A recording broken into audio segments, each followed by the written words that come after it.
3 years ago, my daughter told me I wasn't welcome in her home. Not for a visit, not for a weekend, not ever again. It happened on an ordinary Thursday afternoon. The sky was that pale winter blue that feels like it might shatter if you touch it, and the wind carried a bite that seeped straight into my bones. I'm Beverly Holt, and at 58, I thought I understood life's cruelties. I was wrong.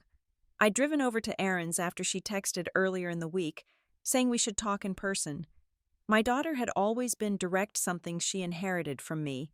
Not her father, so the vagueness of her message left me uneasy. Still, I thought maybe we'd have coffee at her kitchen table and sort out whatever tension had been building between us since my divorce from Marcus. Instead of inviting me in, Erin met me at the door, one hand on the frame as if she were holding it in place against a storm. Her face was calm, but her eyes, those eyes that matched mine exactly, were colder than I'd ever seen them. "You're not welcome here anymore." "Mom," she said, no hesitation, no softening in her tone. I blinked, trying to absorb the words. "Erin, what are you talking about? It's not a good time," she interrupted. Her voice clipped like she'd rehearsed this moment. "I need my space, my peace. You can't just show up here expecting to stay." I glanced past her into the hallway, expecting to see some sign that this was temporary, maybe a half smile to tell me she didn't mean it. But the distance in her expression told me this wasn't about a bad day. This was final. The cold air swirled around my shoulders as she shifted her weight subtly, urging me back toward the steps.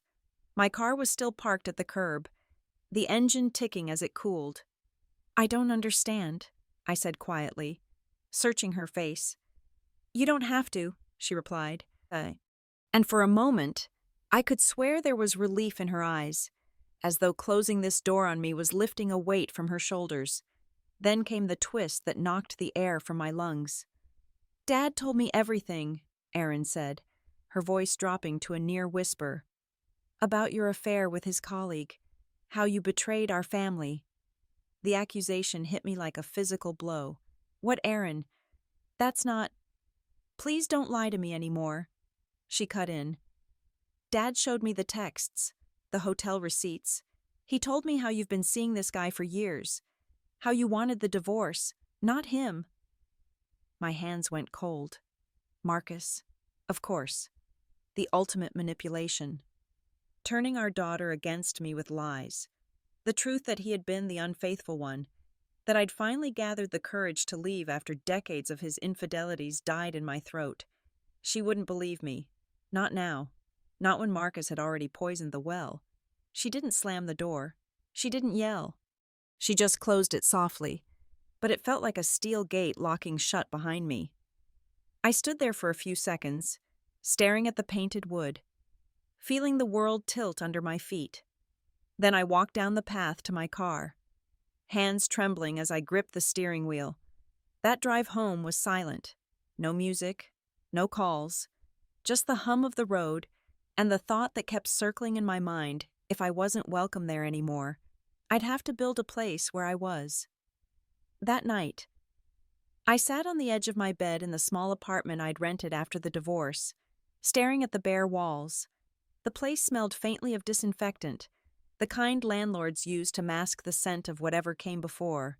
My entire life felt like that, a thin cover over something I didn't want to face. The rent was cheap, but the carpet was worn, the paint chipped, the single window looked out over the alley behind a strip mall. At night, the hum of the neon open sign from the diner across the way seeped into my room, a constant reminder that other people had somewhere to go. Something to do. I had my sewing machine.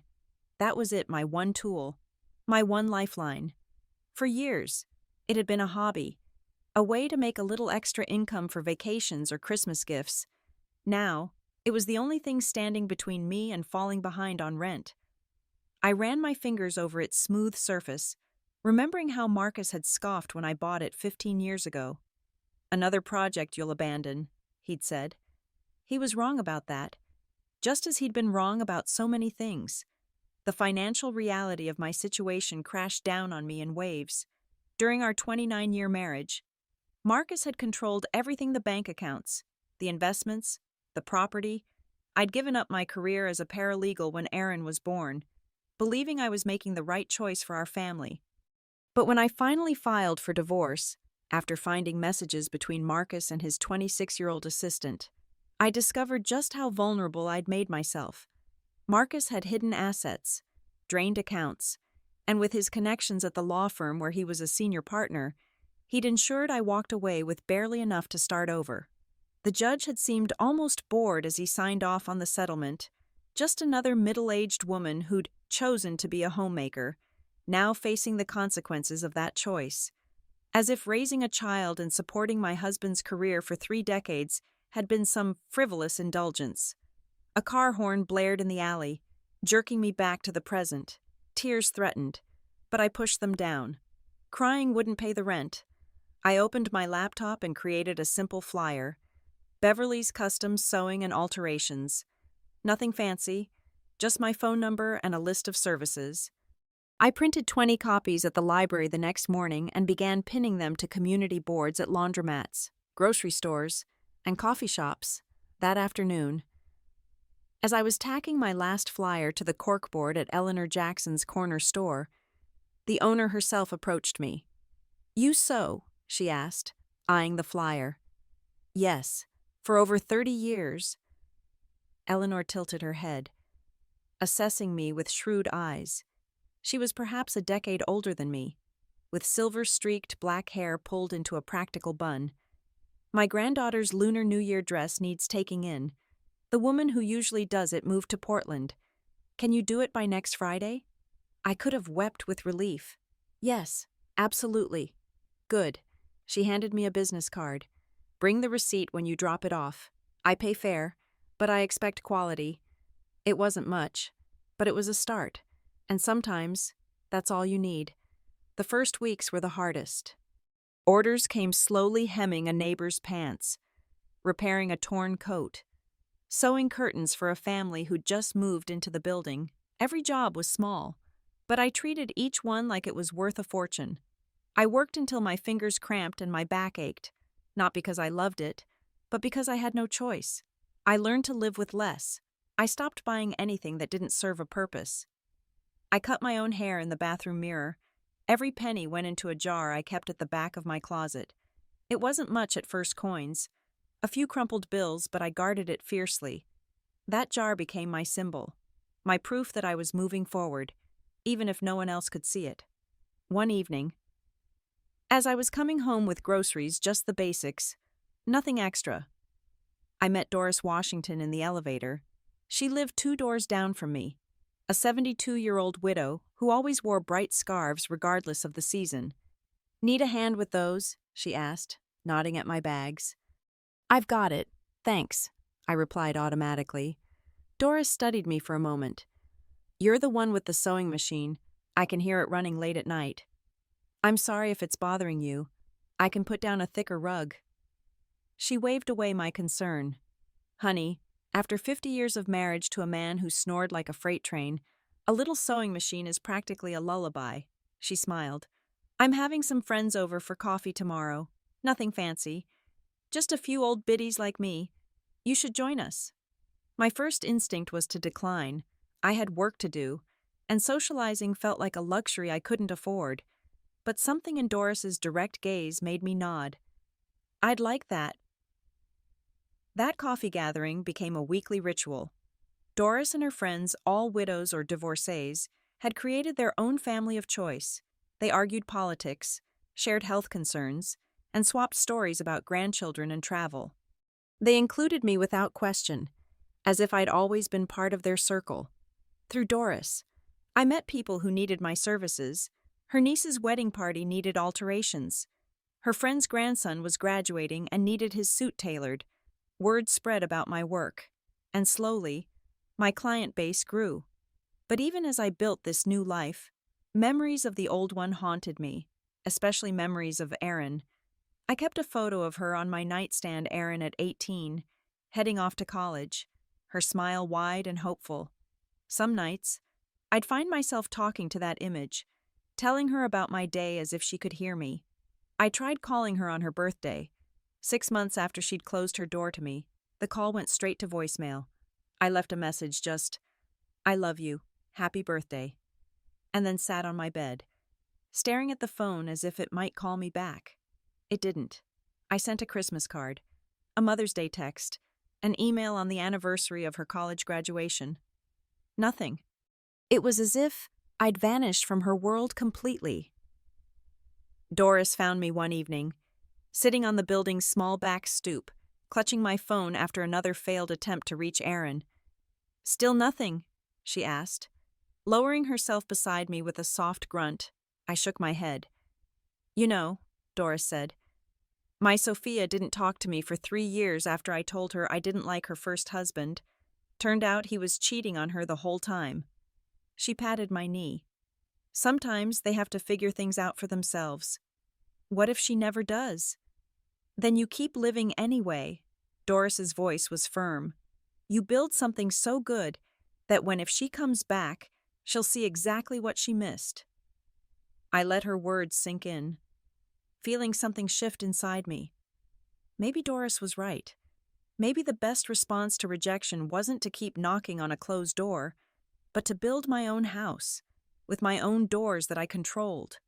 9 months after Erin told me I wasn't welcome in her home, I made a decision that would change everything. I would stop trying to contact her. I would focus entirely on rebuilding my life, and if she ever wanted to be part of it again, she would have to make that choice herself. It was the hardest resolution I'd ever made, but it was also, strangely, the most freeing. 1 year after Erin closed her door on me, my jar of savings had grown from a few dollars to almost $15,000. My client list had expanded beyond alterations to custom clothing, wedding dresses, and home decor. I'd even hired a part-time assistant, a community college student named Zoe who was studying fashion design. I'd moved my business out of my apartment and into a small storefront that Doris's nephew rented to me at a reduced rate. Beverly's Custom Creations had a real sign, business cards, and a growing reputation in the community. But I was still living in that same small apartment, with its view of the alley and the humming neon sign.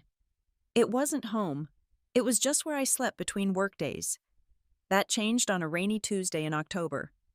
I was driving back from a client's house when I took a wrong turn and ended up on a street I didn't recognize. It was in an older part of town, with mature trees and small, slightly worn houses. A for sale by owner sign stood crooked in the yard of a faded green bungalow. Something made me stop.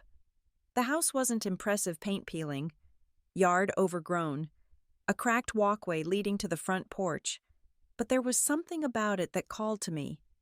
I wrote down the phone number on the sign before driving away. 3 days later, I met William Johnson, the owner, at the property.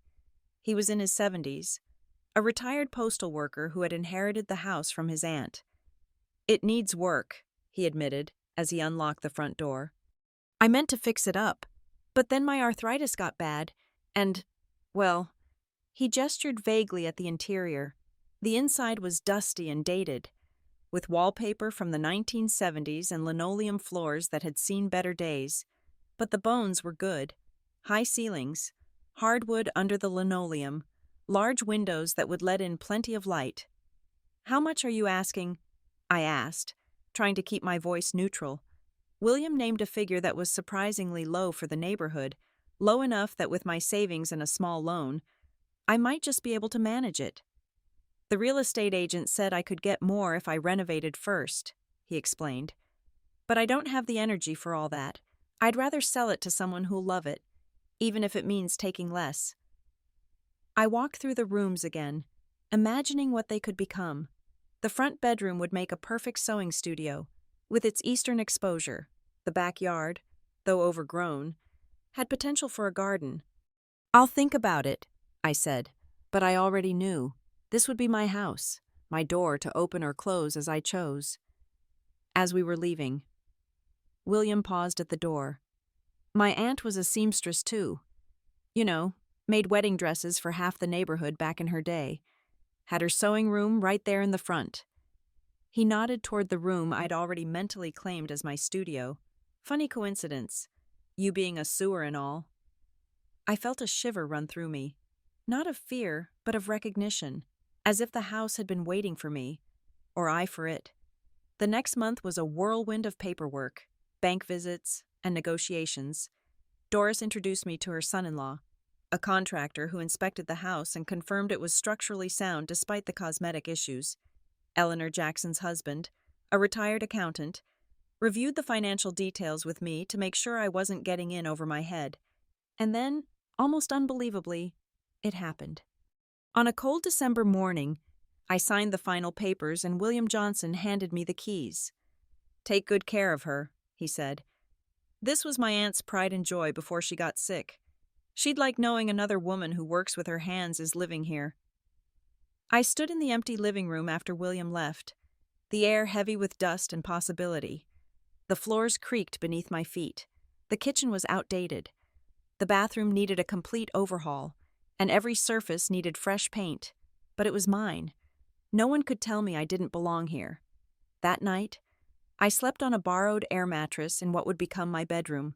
The house was quiet, except for the occasional settling sounds that old houses make, so different from the constant hum of the apartment building, the traffic, the neon sign. I thought about Erin, about the home where she'd grown up, the sprawling colonial that Marcus still lived in. I wondered if she ever thought about the life we'd had there, the birthday parties in the backyard, the Christmas mornings by the fireplace, the nights I'd sat on the edge of her bed reading stories until she fell asleep. Then I thought about the life I would build in this new place. It wouldn't have the grandeur of the old house, but it would have something more important: honesty. Every nail I hammered, every wall I painted, every flower I planted would be a true reflection of who I was, not who someone else expected me to be. I fell asleep with plans spinning through my mind and woke the next morning to sunlight streaming through the dusty windows. It cast golden rectangles on the floor, illuminating swirling dust motes like tiny stars. I made a pot of coffee on a camping stove I'd brought from the apartment and sat on the porch steps, watching the neighborhood wake up. An elderly man walked his dog past the house, raising his hand in greeting. A woman across the street was sweeping her walkway. 2 houses down, a mother was helping small children into a minivan, their voices carrying in the crisp morning air. Normal life, everyday moments, nothing extraordinary, except that now, I was part of it. Not as Marcus Holt's wife, or even as Erin Holt's mother, but as Beverly Holt, owner of this small green house, builder of her own life. The next 18 months were a blur of hard work, setbacks, and small triumphs. I continued running my business while slowly transforming the house. I learned to use power tools, to patch drywall, to refinish floors. YouTube tutorials became my constant companions. My hands, already calloused from years of sewing, developed new calluses from sandpaper and paintbrushes. I made mistakes like the time I tried to replace a light fixture and ended up having to call an electrician to fix what I'd done. But I also had successes that filled me with a pride I hadn't felt in years. Like the kitchen cabinets I stripped and repainted myself, or the bathroom tile I laid piece by painstaking piece. During this time, I met my neighbors Jackson and Layla Thomas next door, a couple in their 60s who brought me a houseplant as a welcome gift. The young family across the street with twin boys who were fascinated by my sewing machine, and Mr. Chen at the end of the block, who shared cuttings from his garden when he saw me starting to plant mine. They accepted me as I was a middle-aged woman rebuilding her life one room at a time. They didn't know about my past, about Marcus or Erin, or the door that had closed on me. They just knew me as Beverly, the woman who sewed beautiful things and was slowly bringing the old green house back to life. And in their acceptance, I found something I hadn't even realized I was missing: community. One spring day, as I was kneeling in the front yard, planting roses along the walkway, Doris came to visit. She walked slowly up the path, leaning on her cane, her bright orange scarf fluttering in the breeze. "Well, look at you," she said, surveying the transformed yard and freshly painted exterior. "Quite the homeowner now," I smiled, brushing dirt from my hands. "Want the grand tour?" "Absolutely. But first..." She reached into her bag and pulled out a small package wrapped in tissue paper, a housewarming gift, very belated. I know. Inside was a ceramic plaque, hand-painted with the words, "Home is where your story begins." "Doris, it's perfect," I said, feeling a lump in my throat. "I thought you'd like it," she replied. "Because that's what you're doing here, Beverly. You're not just fixing up a house, you're beginning a new story." I hung the plaque beside my front door that evening. Doris was right. This wasn't just about having a place to live. It was about creating a space where I could be fully myself, where every choice reflected my own values and tastes, not someone else's. But even as I embraced this new story, the old one wasn't finished with me yet, and I didn't know it then. But the next chapter was about to begin in ways I couldn't have imagined. 3 years had passed since I'd slammed the door in my mother's face. I'd rehearsed the words for days, "You're not welcome here anymore," until they came out just right cold. Final. Unquestionable. What I hadn't prepared for was how those words would echo in my dreams, or how the look in her eyes would haunt me long after she'd gone. I'm Erin Holt, 32 years old, with a marketing job that looks better on LinkedIn than it feels in reality. Most people who know me professionally would describe me as put together, driven, and confident. They don't see me at 2 a.m., scrolling through old family photos, my finger hovering over Mom's contact information before I put the phone down again. Dad taught me how to compartmentalize. Marcus Holt, senior partner at Davenport and Holt, master of separating feelings from facts. Emotions are just data points. Erin, he used to say, they inform but don't dictate. So I filed away the twinge I felt when I saw mothers and daughters shopping together. I rationalized away the emptiness of holidays without Mom's cooking. I convinced myself that her absence was a necessary amputation, painful, but required for my life to continue healthily. The story Dad told me was compelling. Mom's affair with his colleague Thomas had been going on for years.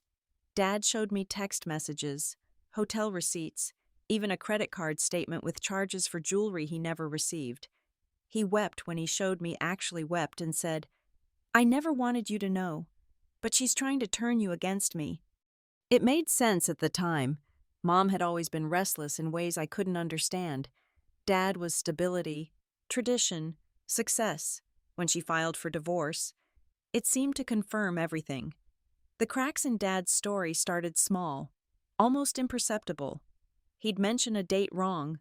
He'd contradict himself about when he discovered the affair. Little inconsistencies I could brush aside. Then came that night at Le Jardin. I was meeting a client for dinner at the restaurant where Dad often entertained his firm's partners. As I waited at the bar, I spotted him across the room with a young woman, his new assistant. Megan. She couldn't have been more than 27. I was about to wave when I saw his hand slide to the small of her back, lingering there with the casual intimacy of someone who'd done it many times before. It wasn't just the touch. It was the look they exchanged, secret, practiced, knowing. I'd seen that look before, years ago, with his previous assistant. And the one before her, the memory hit me like a punch to the stomach. Mom, red-eyed at the kitchen table one night when I was 16. Dad working late again. "He's with her," she'd said. Not to me, but to herself. I'd dismissed it as paranoia. Now, watching Dad with Megan, something cold and certain settled in my chest. What if Mom had been telling the truth all along? I slipped out before Dad saw me. In my car. I sat gripping the steering wheel, feeling the careful narrative I'd constructed about my family crumbling around me. But admitting I'd been wrong about Mom meant admitting I'd been cruel to her, unforgivably cruel. I wasn't ready for that. It was easier to keep believing the lie than to face what I'd done. So I pushed the doubts down and focused on building the image of a perfect life, the downtown apartment with views of the skyline. Designer clothes I couldn't really afford. Brunches at places that charged $18 for avocado toast. I posted carefully curated photos on Instagram, all filtered to hide the hollowness I felt creeping in at the edges. But beneath the glossy surface, things were falling apart. The marketing firm was struggling, laying off staff. My credit cards were maxed out. The rent on my apartment increased while my salary didn't. I started skipping meals to make payments. I used one card to pay the minimum on another. Then came the email from HR. We regret to inform you that your position has been eliminated. Just like that, I joined the ranks of the unemployed. My severance package would cover 2 months of expenses if I was careful. I wasn't. I found another job at a smaller agency, but the pay was 30% less. I tried to downsize my lifestyle, but it was too late. The debt had grown too large, and my habits too ingrained. Every morning, I put on my expensive makeup and designer clothes, the costume of success, while the eviction notices piled up behind my door. That's when I met Ryan Thompson. He was the creative director at my old firm. Charming and just arrogant enough to be interesting. We'd flirted at company parties but never crossed the line. Now, without the professional boundaries, we fell into a relationship that was more about escape than connection. "You're different from the others," he told me one night, his breath warm against my neck. "You understand ambition." For a few months, we were good together. He understood my need to keep up appearances, never questioned the disconnect between my spending and my income. We were both playing the same game, projecting success while scrambling to maintain it. Then the nausea started. Morning sickness, they call it. Though for me, it lasted all day. The test showed 2 pink lines, clear and undeniable.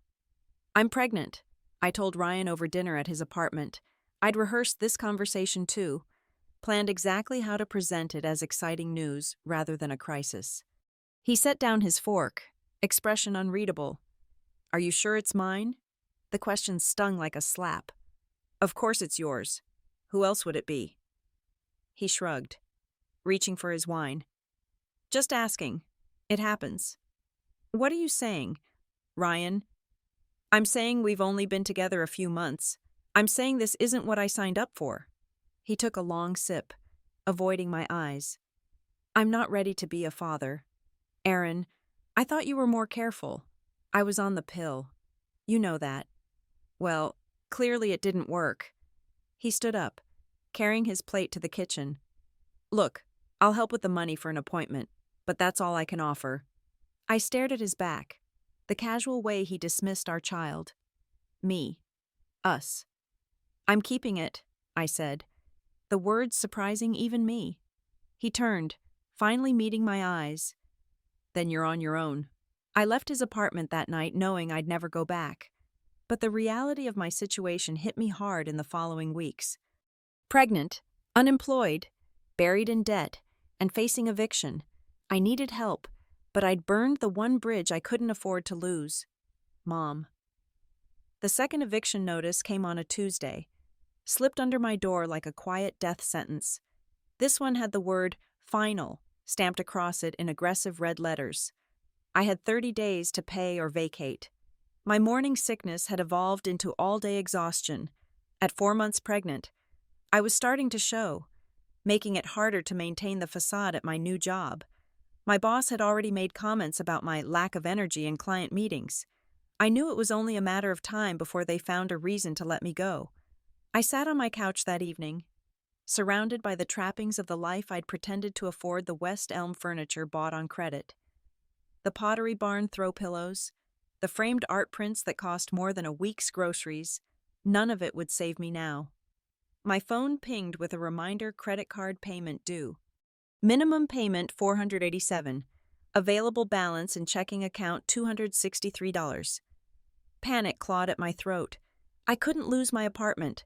I couldn't bring a baby into homelessness.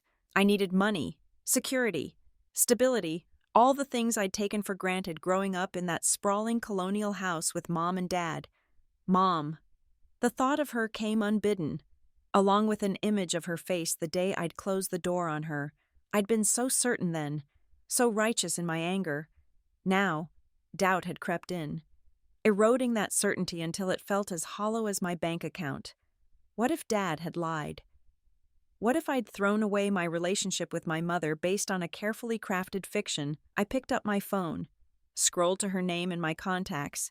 I hadn't deleted it, though I'd never used it in 3 years. My thumb hovered over the call button, but shame held me back. How could I reach out now? When I needed something, wouldn't that just confirm I was using her instead? I called Dad. Aaron. Sweetheart, he answered, his voice warm with that practiced affection that now rang false to my ears. What a nice surprise. Hi, Dad. My voice caught. How to begin? I'm in a bit of a financial bind. Oh, the warmth cooled slightly.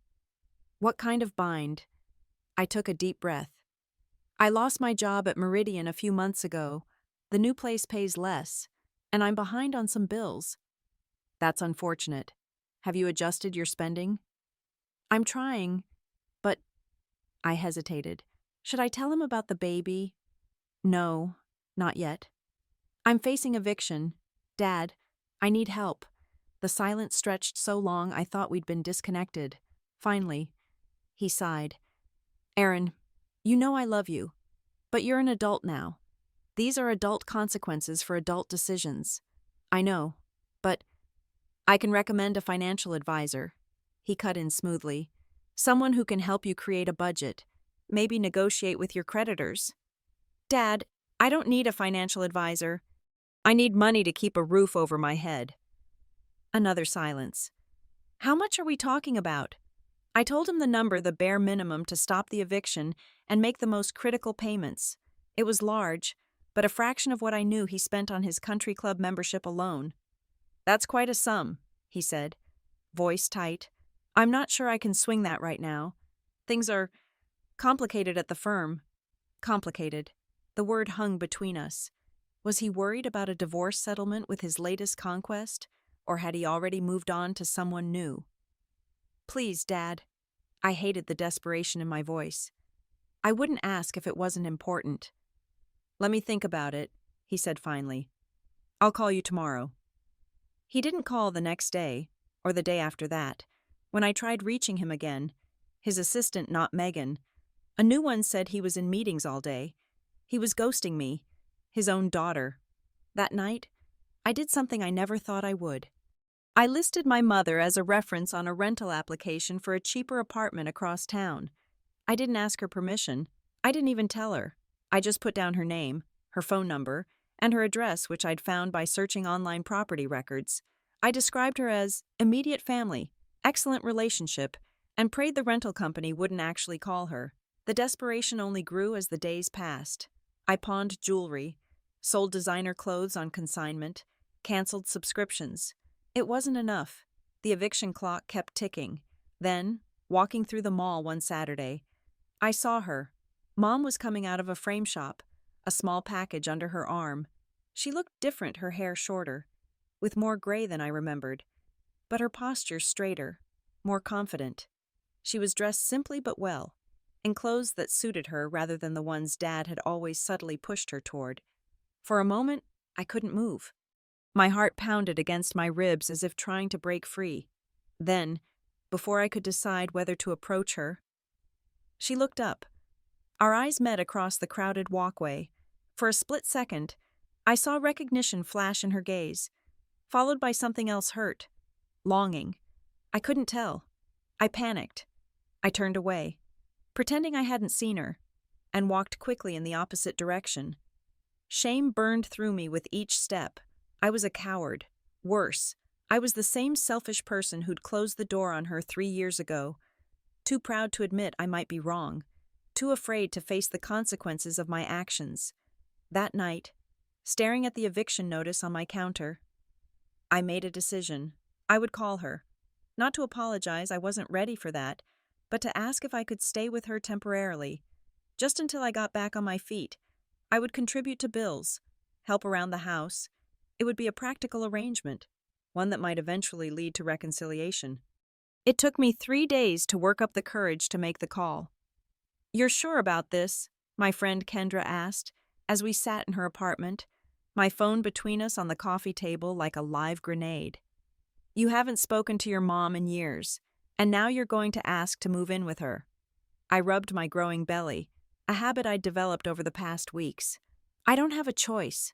Ken, the eviction's happening, and I can't afford another place on my own right now. What about your dad? Can't he help?" "He won't even take my calls now," I said bitterly. And if I told him about the baby, he'd probably just offer to pay for an abortion. Kendra sighed. You could stay here. You know, the couch pulls out. For a few days, maybe. But not with a newborn. Not for months. I smiled weakly. Besides, you've got that new guy you're seeing. The last thing you need is a pregnant roommate cramping your style. Still, calling your mom out of the blue after 3 years of silence to ask for a place to stay, it's a lot. I know. I reached for the phone, then pulled my hand back. But what choice do I have? The truth was, I'd been thinking about Mom more and more since seeing her at the mall. I'd started to remember things I'd pushed away, how she'd taught me to sew when I was 10. Staying up late to help with my school projects. The way she'd held my hand through my first heartbreak in high school. Small moments of tenderness that Dad, for all his financial support, had never provided. I'd also thought about what I'd said to her that day at my door. The accusations, the dismissal, the way I'd repeated Dad's lies as if they were gospel truth. The memory made me cringe now, but maybe this was a chance to rebuild. Not immediately. I wasn't naive enough to think one phone call would erase 3 years of silence. But perhaps, living under the same roof, we could slowly find our way back to each other. Or maybe I was just rationalizing because I was desperate. I picked up the phone and dialed before I could talk myself out of it again. 1 ring, 2 rings, 3, maybe she wouldn't answer. Maybe this was a sign I should hello. Her voice, steady, slightly cautious, the voice that had read me bedtime stories and soothed my fevers and cheered at my college graduation. Hi, Mom. I tried to sound casual, friendly, as if we'd spoken last week, rather than 3 years ago. It's Aaron. A pause, just long enough to remind me of the gulf between us. Aaron, this is unexpected. I've been thinking about you a lot lately, I said, the half-truth coming easily. Wondering how you've been. I've been fine. Her tone was neutral, giving away nothing. What's on your mind? I took a deep breath. Time to dive in. Well, I've been in a bit of a tough spot. My lease is ending, and the rent on anything decent is ridiculous right now. I thought maybe I could stay with you just for a while until I get things sorted. The silence that followed felt eternal. I rushed to fill it. Just temporarily, it would help me get back on my feet. And of course, I'd contribute to the bills. Aaron, she finally said, her voice measured. You made it very clear 3 years ago that my presence in your home wasn't welcome. The echo of my own words stung. That was different, I replied quickly. We were both under stress. I shouldn't have said it like that. But things are different now. I thought we could, start fresh. More silence. I felt my palm getting sweaty against the phone. It's not like I'm asking for much, I continued, hating the defensive tone creeping into my voice. Just a place to stay. Family should be there for each other. I'll think about it, she said at last. But I need to understand what you're really asking. We ended the call with me feeling relieved but uneasy. She hadn't said yes, but she hadn't said no either. That was something. Right, well, Kendra asked when I set the phone down. She said she'll think about it. I tried to sound more confident than I felt. That's a good sign. Kendra gave me a look that said she wasn't so sure. What will you do if she says no? I didn't have an answer for that. The next 2 days crawled by. I jumped every time my phone rang. But it was never Mom. Finally, on the 3rd day, as I was boxing up some of my belongings, an optimistic preparation for a move I wasn't sure would happen, my phone lit up with her name. Mom, I answered, trying to keep my voice steady. Aaron, I wish this was a better call, she said, her tone somber. But I have some bad news. My heart sank. What happened? I made some bad choices with my savings. The repairs on the house cost more than I planned, and a client backed out on a big order.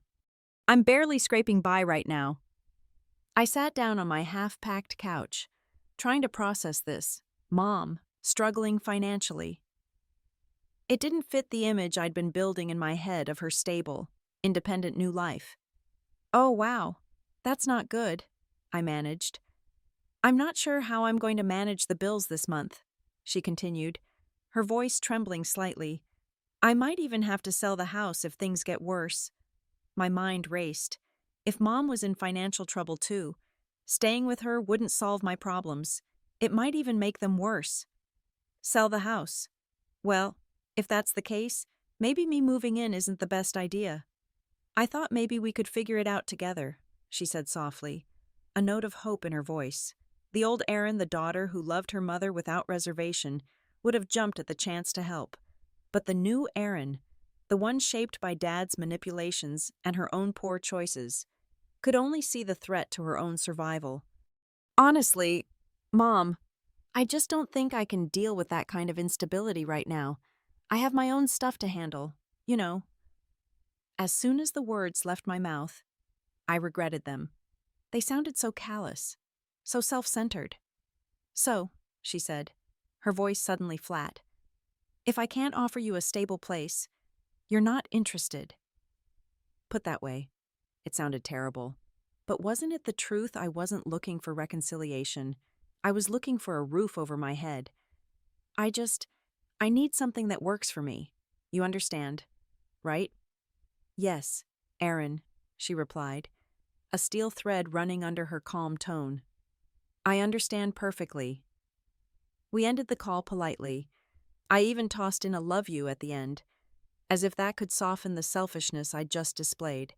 But when I hung up, a strange feeling washed over me. Not relief or disappointment, but suspicion.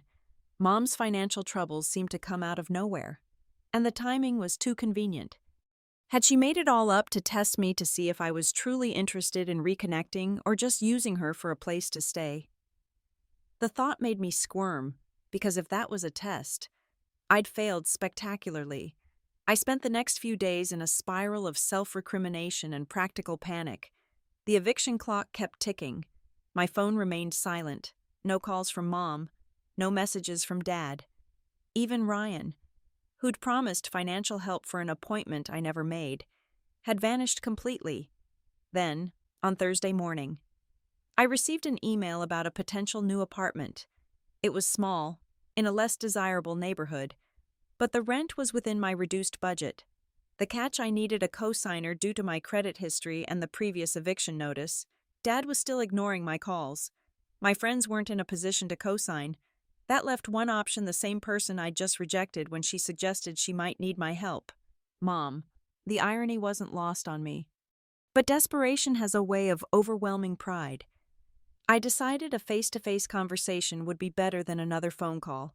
I found her address again through property records, a small house in an older neighborhood across town, on Sunday afternoon. I drove over without calling first. I told myself it was because I wanted to surprise her.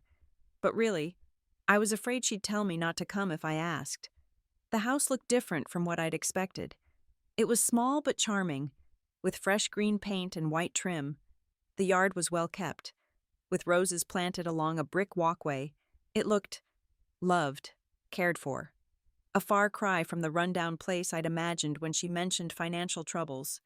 My suspicions grew stronger. Had she lied about her situation, or had I sat in my car for several minutes, rehearsing what I would say. I needed to sound sincere, apologetic but not groveling, reasonable about my expectations. I needed to make it seem like I was offering a solution that would benefit us both. Finally, I gathered my courage and walked up to the front door. The doorbell chimed softly inside. Footsteps approached. Then there she was. Mom looked good, better than she had at the mall. Her silver-streaked hair was styled in a flattering bob. Her clothes simple but well-fitting. There was a quiet confidence in her posture that I didn't remember from before. "Hi, Mom," I said, forcing brightness into my voice. "I was in the neighborhood and thought I'd stop by. Your house looks amazing." She didn't step aside to let me in. "Thank you. This is unexpected." I took a deep breath. I realized my timing was off the other day. But I have a real plan now, one that helps both of us. Her expression didn't change, but I pressed on. I could move in, help with the place, and we put the house on the market together. Prices are great right now. You could downsize. I could help manage the sale. And since I'm your only daughter, it just makes sense that we'd both benefit. We both benefit, she repeated evenly. Right, we're family. I softened my voice. And you shouldn't be carrying all this responsibility alone. I can take things off your plate. A silence settled between us, heavy with all the words we weren't saying. I found myself studying her face, looking for signs of the financial distress she'd described on the phone. There were none. "Erin," she said at last, 3 days ago when you believed I was struggling, you said moving in wasn't the best idea. Not a single question about how I was going to manage, no offer to help with groceries, utilities, repairs. You walked away. That was before I thought it through, I said quickly. This is smarter. If we sell, you get cash in hand, I get a fresh start, and you get a portion of money you didn't earn. She finished for me. Because that's what this is. Not a home, a payout. My cheeks burned. That's unfair. What's unfair? She said, calm as still water. Is listing me as a reference on a credit application without my consent. The ground seemed to shift beneath my feet. How did she know about that? Yes, I know, she continued, holding my gaze. I have copies of the filings, the eviction notices, the debts. I know exactly why you want to move in, and it isn't because you miss your mother. Shame and anger warred within me. You went digging into my life. I went looking for the truth, she said, because you stopped offering it.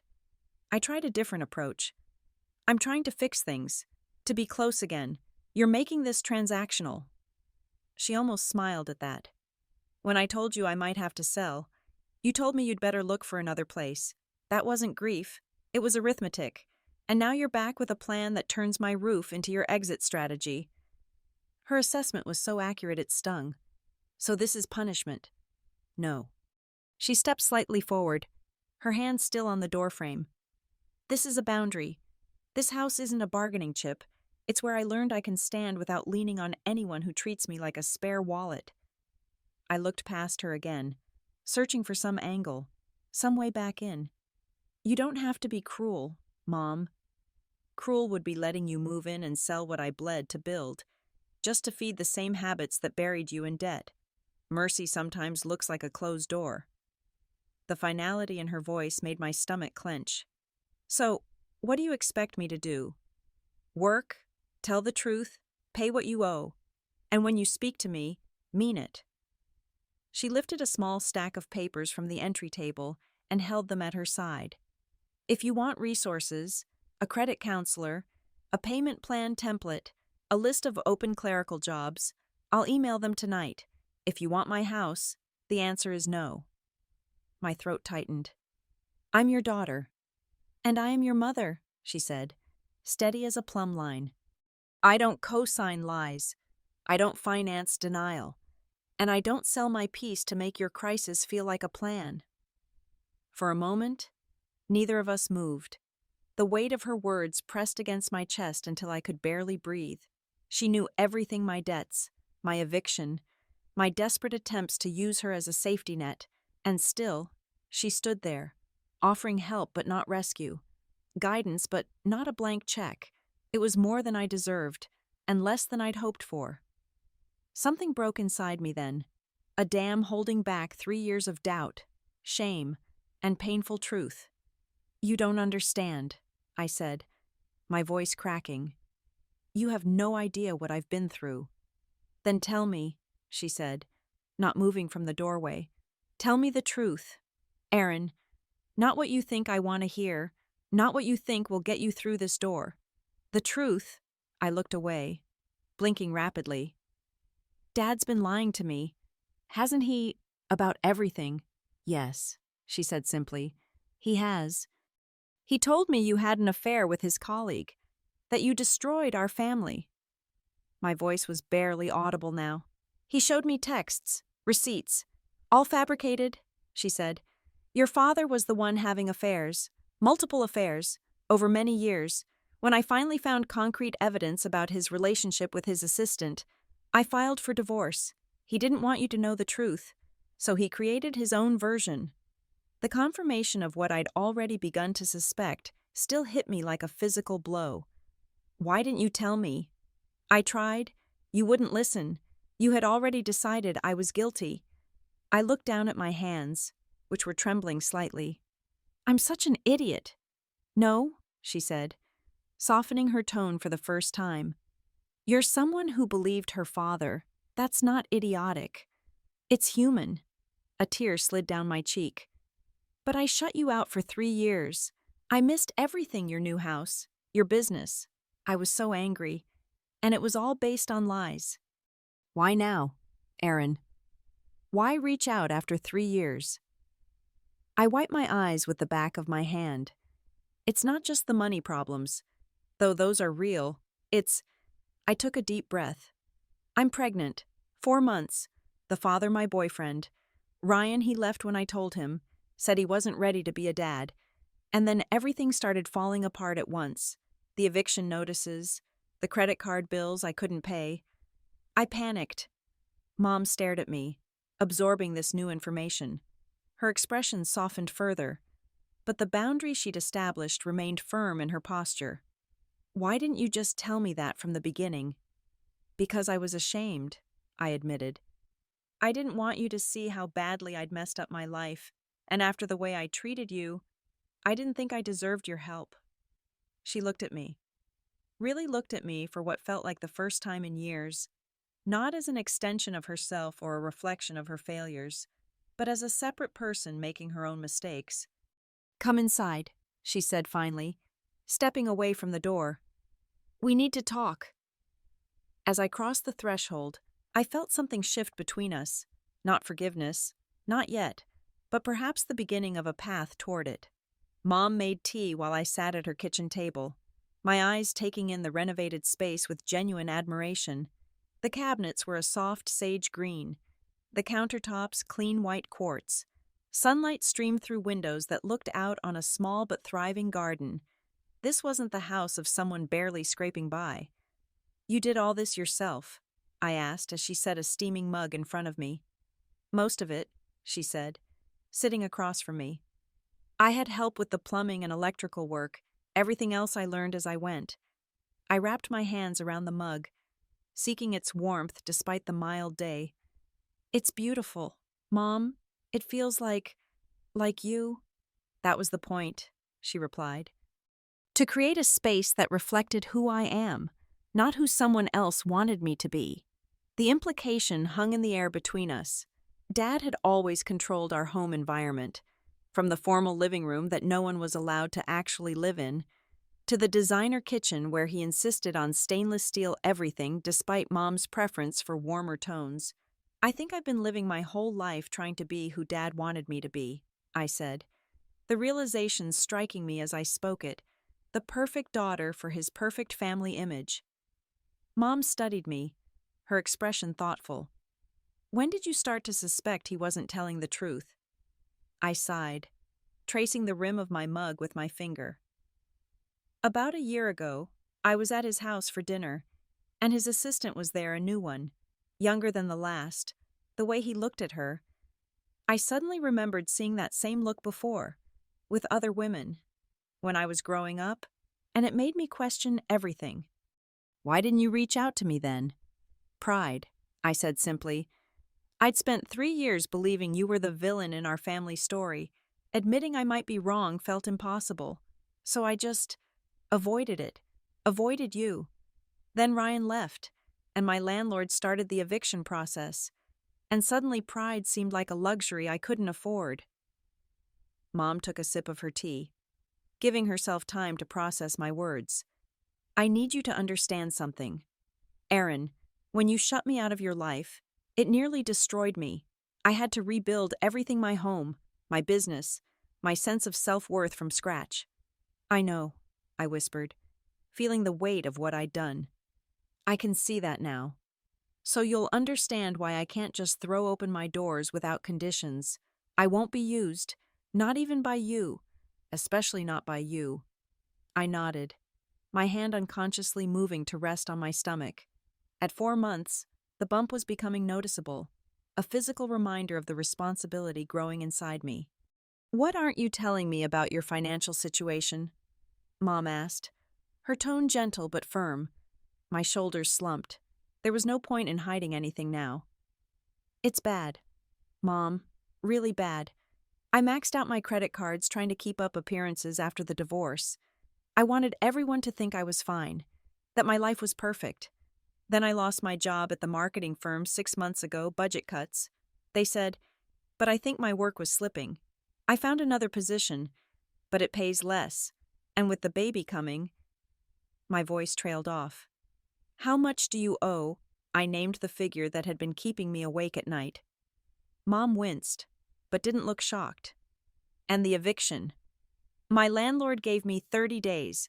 That's why I called you when I did. I was desperate. She was quiet for a moment, her eyes on me but her thoughts somewhere else. I could almost see her weighing options, calculating risks, making decisions. I can't let you move in, Aaron, she said firmly. That hasn't changed. My face fell, but I nodded. I understand. But, she continued, I can help you find a place, something small but safe, where you can start over, and I can help you set up a budget and a payment plan for your debts. What I won't do is bail you out completely. You need to learn to stand on your own, just like I had to. Hope flickered in my chest. You'd do that. After everything. You're my daughter, she said simply, and that's my grandchild you're carrying. Family should be there for each other, but in ways that help, not enable. I reached across the table and grasped her hand, my fingers cold despite the warm mug I'd been holding. I'm so sorry, Mom, for believing Dad's lies, for shutting you out, for trying to use you when I came back. I know, she said, squeezing my hand gently, but we have a long way to go before trust is rebuilt. Are you willing to do the work? Yes, I said without hesitation. I want to do better. For myself, for the baby, and for you. The week that followed was a whirlwind of activity.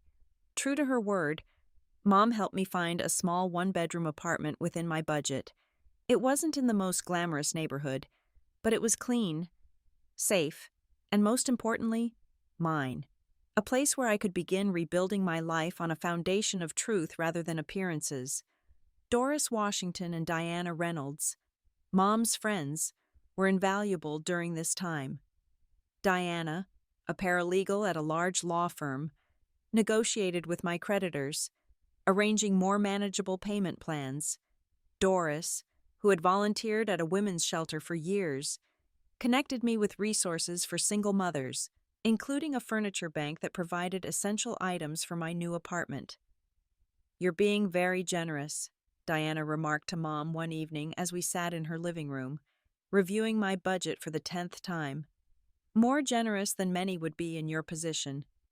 She's carrying my grandchild, Mom said, as if that explained everything, and in a way, it did. Just make sure you're setting clear boundaries, Diana cautioned.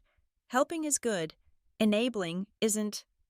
I know the difference now, Mom assured her. It took me nearly 30 years of marriage to Marcus to learn it, but I know it. The boundaries Mom established with me were firm but fair. She would help me find and furnish an apartment, but the rent was my responsibility. She would guide me through creating a budget, but I had to stick to it. She would advise me on navigating pregnancy and early motherhood, but she wouldn't take over my life. Most importantly, she made it clear that honesty was non-negotiable. One lie, one attempt to manipulate, and her door would close again not out of malice, but out of self-preservation. I understood. More than that, I was relieved to have these clear guidelines. For the first time in years, I knew exactly where I stood with her. There was no game to play, no impression to maintain, just the truth, however uncomfortable it might be. As we worked together over the following weeks, I began to see my mother really see her for perhaps the first time. The woman who had raised me wasn't the passive, accommodating figure I'd reduced her to in my mind.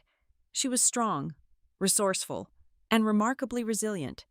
She'd taken the broken pieces of her life and built something beautiful from them. I wondered if I could do the same. The apartment we found was on the second floor of a modest building about 20 minutes from Mom's house. The management company was willing to overlook my credit issues with a slightly larger security deposit, which Mom helped with on the condition that I repay her in installments over the next year. On move-in day, a small army arrived to help Mom, Doris, Diana, and even a few of the women from Doris's coffee group. They brought cleaning supplies, basic kitchen items, and a small potted plant for the windowsill. Every home needs something living, Doris told me, placing the plant where it would catch the morning sun. As the women helped me arrange furniture and unpack boxes, I felt a strange sense of déjà vu. This was what female community looked like, women of different ages and backgrounds coming together to support one of their own. It was something I'd been missing without even realizing it. That night, after everyone had gone, I sat on my new-to-me sofa, a donation from the furniture bank, surrounded by walls that didn't yet feel like mine. The apartment was small but tidy, functional, if not fashionable. A far cry from my previous place with its Instagram-worthy decor and skyline views. And yet, I felt lighter here, as if I'd set down a heavy pack I'd been carrying for years, the pack of appearances, of keeping up, of pretending my life was perfect when it was anything but.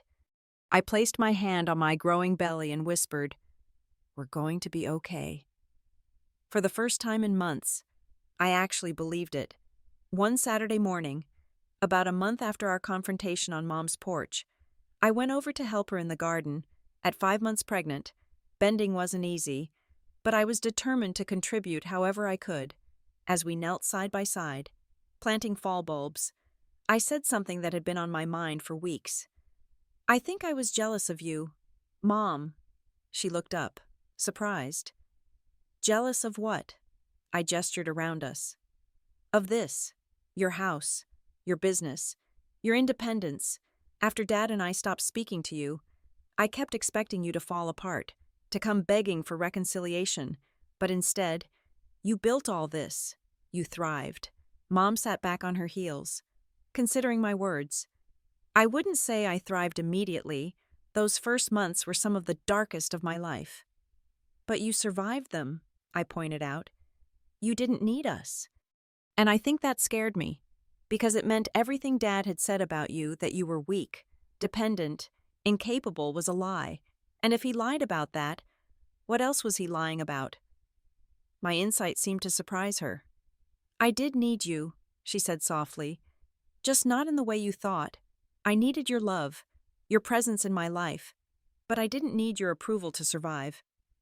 I nodded, turning back to the bulbs we were planting. "I'm starting to understand the difference." Later that day, as we were having lunch on the back porch, I asked a question that had been weighing on my mind. "Why didn't you fight harder for me, Mom? When Dad was turning me against you, why didn't you push back more?" She set down her sandwich, choosing her words carefully. "I did try, Aaron. I called, I texted, I emailed, but each time you pushed me away, it hurt a little more. Eventually, I realized that forcing my way back into your life wasn't going to work. You had to want me there. But you could have told me the truth about Dad. Would you have believed me?" she asked gently. "Or would you have seen it as me trying to turn you against him?" I was quiet for a moment, then nodded slowly. "I probably wouldn't have believed you. I was so convinced you were the villain. Besides," she added, "dragging you into the middle of our conflict felt wrong. You're our daughter, not a weapon to use against each other." "Dad didn't feel that way," I said bitterly. "No," she agreed. "He didn't, but his choices aren't mine." I looked at her with new respect. "You're a lot stronger than I ever gave you credit for." "Strength comes in different forms," she said. "Sometimes it's standing firm. Sometimes it's knowing when to step back. I had to learn both." As I prepared to leave that evening, I paused at the door. "Mom, would you come to my ultrasound next week? I find out if it's a boy or a girl." The invitation seemed to move her deeply. "I'd be honored," she said, her voice thick with emotion. I hugged her then, a real hug, not the perfunctory embrace we'd shared when I arrived. And for the first time since I'd shut her out of my life, I felt like maybe, just maybe, we were finding our way back to each other. But I knew better than to expect an easy road ahead. Trust, once broken, is rebuilt slowly, brick by careful brick, and we had many bricks yet to lay. "It's a girl," the technician announced, moving the ultrasound wand over my rounded belly. Mom, sitting beside me in the dim room, squeezed my hand. On the screen, the fuzzy outline of my daughter came into focus, a tiny profile, a waving hand, the rhythmic flutter of her heart. "Look at that," Mom whispered, awe in her voice. "She's perfect." I felt tears spring to my eyes. "She is, isn't she?" Later, as we sat in a cafe near the hospital, Mom pulled a small package from her purse. "I got something for the baby. It's not much, but..."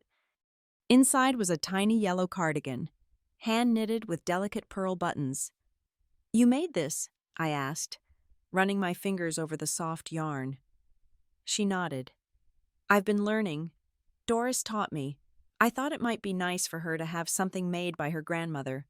The simple gift touched me more deeply than any expensive item from a baby boutique could have. It represented hours of work, careful attention, and love made tangible. It was exactly what I wanted for my daughter, not the hollow materialism that had marked my own recent years, but genuine care and connection. "Thank you," I said, my voice thick with emotion. "It's beautiful." As my pregnancy progressed, my relationship with Mom continued to evolve. We weren't best friends. Too much had happened for that kind of easy intimacy, but we were mother and daughter again, bound by blood and history, and now by the imminent arrival of the next generation. Marcus remained a complicated presence in our lives. When I told him about the pregnancy, he'd been predictably focused on appearances, concerned about what people would think of his unmarried, pregnant daughter, but he'd also offered financial support, which I politely declined. "I want to do this on my own," I told Mom after that conversation, or rather, with your help, not his strings. As my due date approached, a new concern emerged. My apartment was on the second floor with no elevator, not ideal for the late stages of pregnancy or the early weeks with a newborn. The building had no laundry facilities, meaning I'd have to drag baskets of baby clothes to the laundromat down the street. One evening, as Mom and I were reviewing my birth plan, she made an unexpected suggestion. "What if you stayed with me for the last few weeks and the first month or so after she's born?" I looked up, surprised. "Really? After you were so firm about me not moving in?" "This is different," she explained.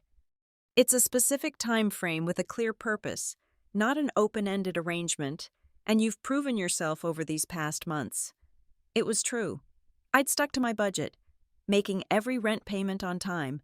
I'd attended financial counseling sessions and begun slowly paying down my debts. I'd found a better job with a small but growing marketing firm that offered maternity leave and health insurance. Most importantly, I'd been honest about my struggles, my fears, my hopes for the future.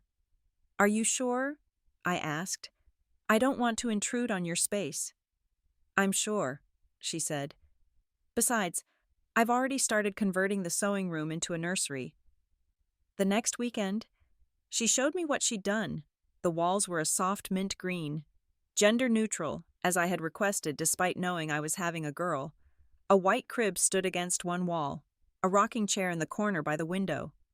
"It's perfect," I said from the doorway, one hand resting on my rounded belly as if reassuring the life within.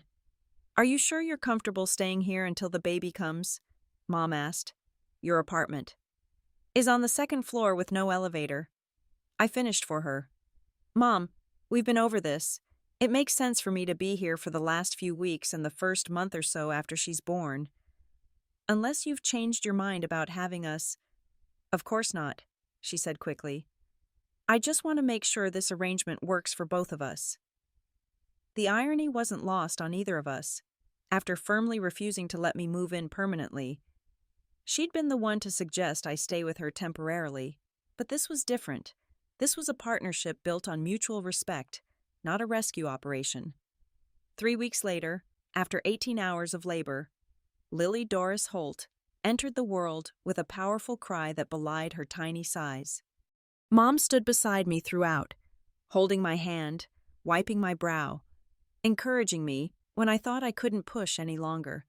As I held my daughter for the first time, I looked up at Mom, exhausted but radiant. "She has your eyes, Mom." Mom peered at the scrunched face of her granddaughter. "She's perfect," she whispered. In the months that followed, we settled into a new rhythm.